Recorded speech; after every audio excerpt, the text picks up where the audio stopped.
The Dr. Paul brings to this campaign sense, sanity, and sincerity. That's Osama Siblani, publisher of the largest Arab American newspaper in the U.S., the Arab American News. He's telling a crowd of Ron Paul supporters his paper has endorsed the Texas congressman for president. He is the only candidate that brings us together while others are dividing us apart. Siblani's Michigan-based newspaper has influence with Arab Americans across the country. He spoke at a Ron Paul rally organized by the University of Michigan's Arab Student Union in Dearborn, a city with one of the nation's highest concentrations of Arab Americans. Arab American leaders say in recent years, the Republican and Democratic parties have treated their community like a liability in national elections, but not Ron Paul. The only person in the presidential race that has really reached out to the Arab American community is Ron Paul. And we see a lot of excitement in the community, relatively speaking, for his campaign. Thank you very much. Other Arab American national groups have also endorsed Ron Paul, largely for his stance on civil liberties and his foreign policy.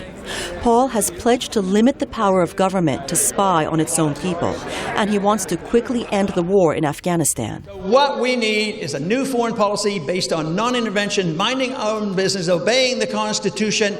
Those policies resonated with Arab Americans at the rally in Dearborn. I think war should be stopped immediately, and I think Ron Paul is the only candidate that's able to do so. His message appeals to the Arab American because it is pro-American and it's not pro-Israeli or pro-Zionist.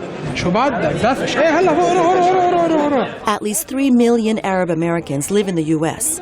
Not enough to elect a candidate, but enough to influence an election. Arab American leaders say nearly 1 million reside in politically important states, like California, New York, and New Jersey, whose primary election are yet to come. Osama Siblani says his paper's endorsement is meant to put the Republican and Democratic parties on notice that they can't continue to ignore the Arab voting bloc in the U.S. And we're not going to be intimidated, frankly speaking. We can find our ways, one way or the other, into those parties, because we can punish them or we can reward them. We need to vote for Dr. Paul, and also we need to give him money.